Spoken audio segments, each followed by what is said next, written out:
Here is a really powerful way to really heal patterns in your life that have been repetitive, like I'm doing the same thing over and over, and new year, but same old, same old.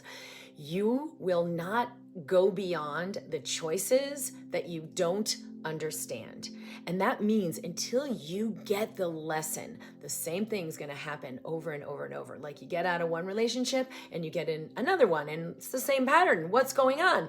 Or you've healed maybe parts of your relationship with your family, your mother, your father, a sibling, but then like more stuff comes up after it. There's more for you to learn. And so we're going to use this session today to open you to be the best learner possible so you are complete with those lessons and you can move beyond those patterns. And so bring up someone or something that's really triggered you, or a repetitive pattern you're dealing with, like struggles with money or struggles in relationships, something that's really getting your attention that you're ready to change. And you can type it into the comments here. Now, as I said, you cannot go beyond the choices that you do not understand. What does that mean? It means until you really get the lesson of why is this coming up, you will not dissolve that pattern and move into a new experience. So you got to actually receive this trigger, receive this limitation, even if it's something so hard. What is life trying to show me through this?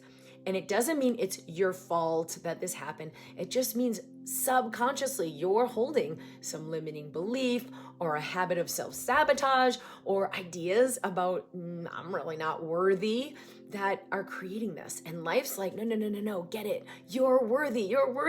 And it will keep giving you that reflection, like not enough money, not enough time. You have to work real hard. Nobody loves you unless you compromise yourself, until you realize I'm done here. I love myself fully. It's time for me to receive. Okay, so what is that thing that's coming up for you that you're ready to release, to move, to change?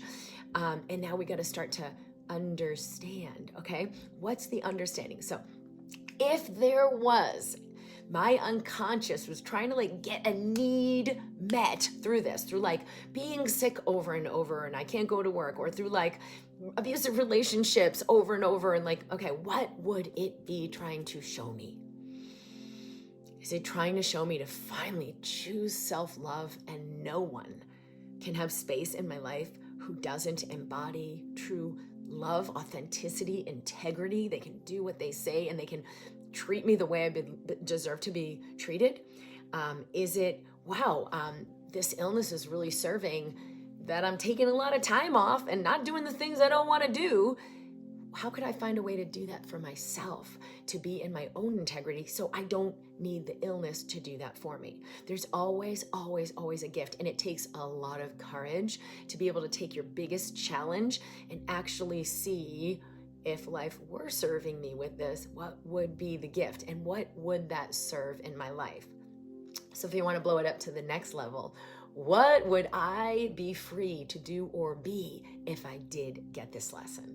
If I were in a space of unconditional and uncompromising self-love, if I were in a space of totally and completely knowing my worth and not being willing to like settle or make these sabotaging decisions, if I fully were honoring myself and conducting myself accordingly, asking for what I need, taking rest when I need it to love, nurture, and value myself, then I wouldn't need these, other things, an illness to do that for me. What could I be or do now that I'm totally, unconditionally honoring myself?